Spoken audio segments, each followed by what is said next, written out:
Video शुरू करने से पहले चैनल को सब्सक्राइब कर लें और बेल आइकन का बटन दबा दें ताकि आपको आने वाली सारी वीडियोस मिलती रहें।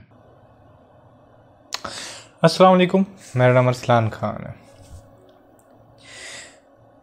वक्त गुजारने का सही ढंग या ज़िंदगी गुजारने का सही ढंग क्या है? क्या हम जो ज़िंदगी गुजार रहे हैं वो फुलफिल्ड लाइफ है? हम क्या उससे मुतमिन हो सकते हैं? क्या अपनी लाइफ से आप मुतमिन हो? मेरे अब्बू जान जिस टाइम जब उनकी ये लास्ट टाइम था ना, तो ओबियसली ही वॉज क्राइंग। तो और मेरे मतलब जो अब्बू थे या मेरे जो वालिद साहब थे, मैंने उस तरह की ज़िंदगी आज तक किसी को गुजारते नहीं देखी।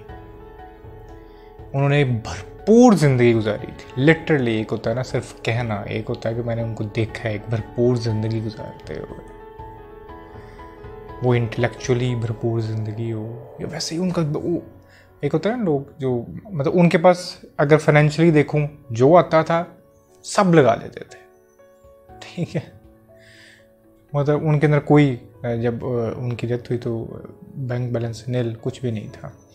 तो इसी तरह जो शौक होते थे, शिकार का शौक था, शिकार पे चले जाते थे।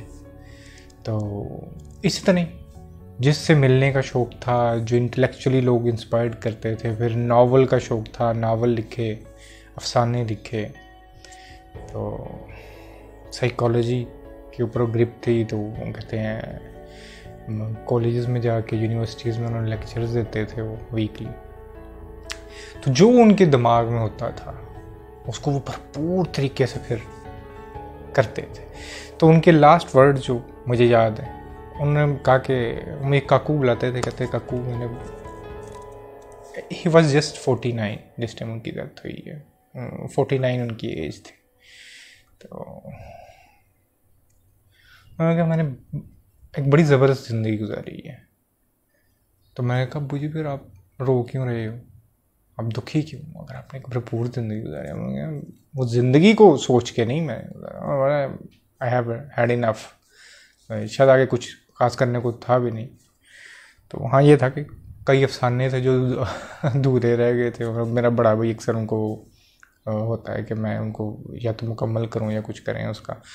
तो बट उनको एक ये दुख था कि जो सबसे छोटा भाई है ना, वो बहुत ही छोटा था उस टाइम। यार मुझे उसकी फ़िक्र होती है, उसको सोच के चल रहा हूँ।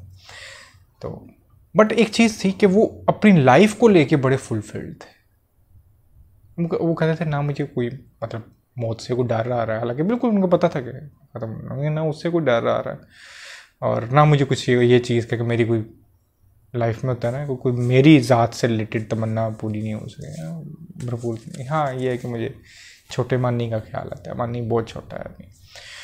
तो क्या हमारी ज़िंदगी ऐसी है कि हम आखिरी वक्त में ये कह सकेंगे यार मैंने बड़ी भरपूर ज़िंदगी गुजारी? और उसके मानी क्या है भरपूर ज़िंदगी गुजारने का? एक ना फिलोसोफर था, उसका नाम था सेनेका, और स्टोइक फिलोसोफर था। और स्टोइक्स जो है या स्टोइज़म जो है ना, वो एक स्कूल ऑफ थॉट है फिलोसफी के अंदर। मैं ज़्यादा डीप नहीं जाऊंगा, मुझे पता है कि कहते हैं शायद लिसनर्स में ज़्यादा लोग होंगे नहीं जो फिलोसफी को पढ़ते होंगे। तो ये एक ऐसा स्कूल ऑफ थॉट है फिलोसफी का जो कि मेंटल हेल्थ से बड़ा ज़रूरी, जितने लोग भी जो मेंटल हेल्थ से लड़ रहे हैं ना किसी भी किस्म के, उनके लिए बड़ा ज़रूरी है कि वो इस स्पेशली स्कूल ऑफ थॉट को, जिसमें सेनेका, या पिछले दिनों मैंने एक वो मार्कस रेलियस का नाम लिया था, ये भी इसी स्कूल ऑफ थॉट के थे। तो ये स्कूल ऑफ थॉट जो है ना, ये अगर मैं बेसिक बिल्कुल ऑन टू द पॉइंट बात करूँ तो वो ये था कि ये कहते थे कि हम जो हमारे जो इमोशंस हैं, हम अपने इमोशंस को कंट्रोल कर सकते हैं। अल्टीमेटली तो इमोशंस ही होते हैं ना, खौफ, गुस्सा। तो हमारे अंदर जो एक लावा फूटता है इमोशंस का, डर का, जेलसी का, बेताशा, यही हमें मेंटली तौर पे चैलेंज्ड करते हैं। तो वो कहते हैं कि हम इनको कंट्रोल कर सकते हैं, जो स्टोइक्स ये स्कूल ऑफ थॉट है फिलोसफी की। जो एक डिफरेंट स्कूल ऑफ थॉट जिसमें सार्टर वगैरह आ जाते हैं, तो वो कहते थे नहीं, ये पॉसिबल नहीं है कि आप अपने इमोशंस को काबू कर सको। तो जो लोग स्पेशली मैं अगेन कह रहा हूँ कि मेंटल हेल्थ से जिनके साथ, उनको चाहिए कि इसको थोड़ा सा स्टडी करें, स्टोइसिज्म को, ठीक है, इस लाइन को, फिलॉसफी को जो है ना थोड़ा सा कभी देखिएगा।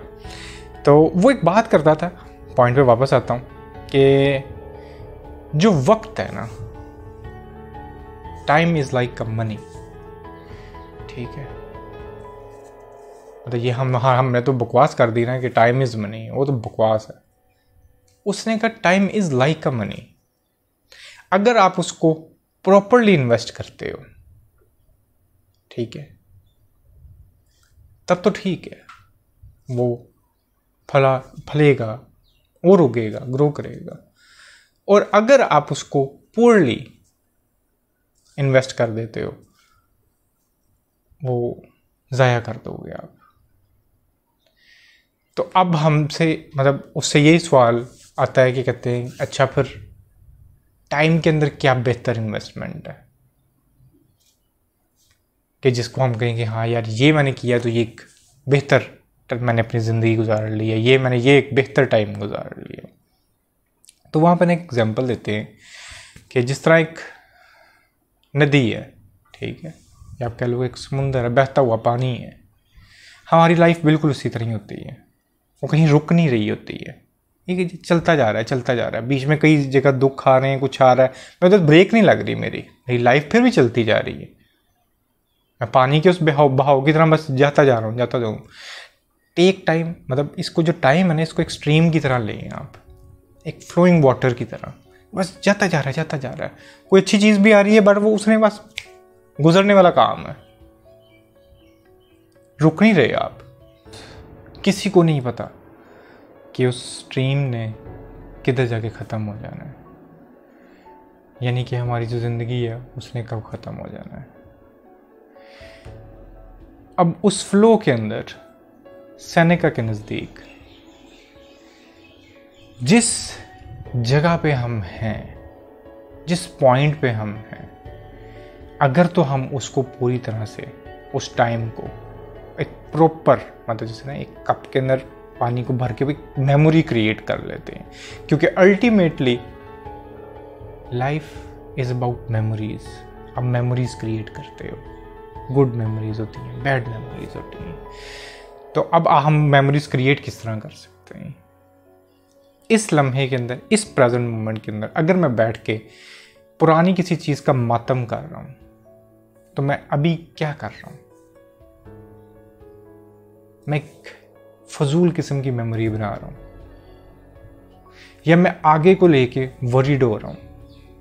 एक तो मेरा ये जो स्पैन है, जो मेरा वक्त है, वो तो ज़ाया हो ही रहा है, और जो मेरे फ्लो के अंदर मैं जा रहा हूं, वो मैं बिल्कुल एक बेहोशी के अंदर गुजार दूंगा आगे का सोच के।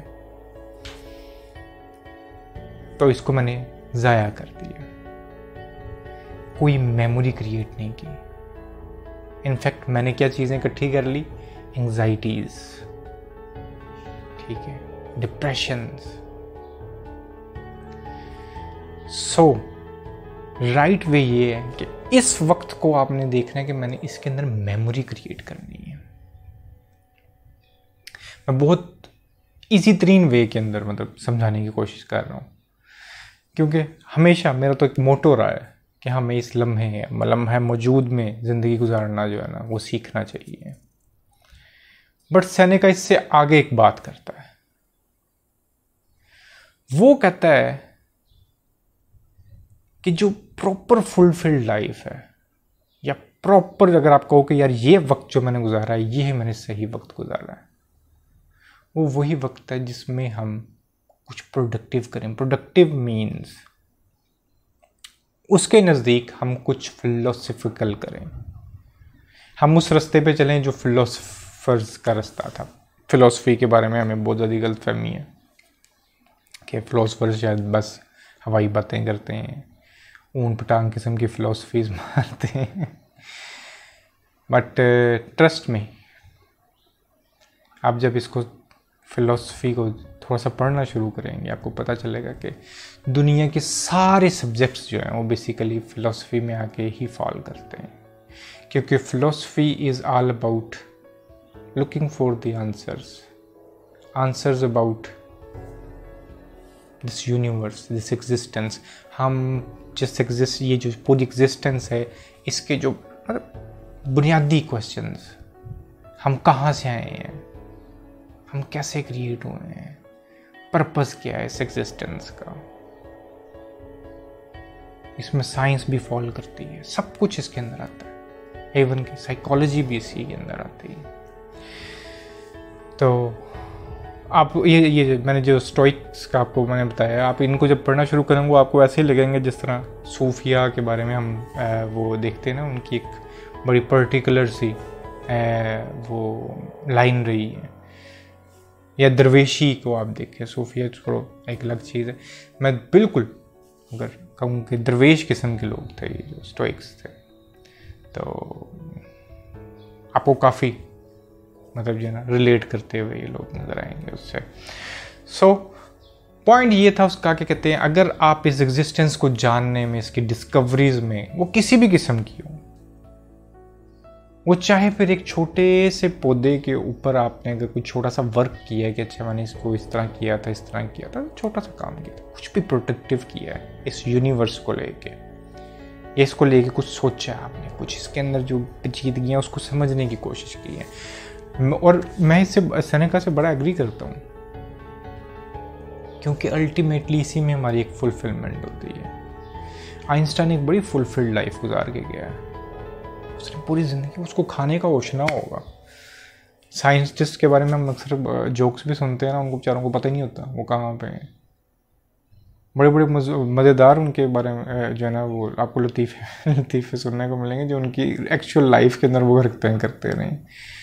बंदा कहेगा यार इतना इंटेलेक्चुअल, इतना समझदार आदमी, और यार ये किस किस्म, क्योंकि वो उनका फोकस्ड ही वहाँ पे है, वो एक अजीब नशे में, वो अजीब मज़े में है, उसके उसी में रहते हैं।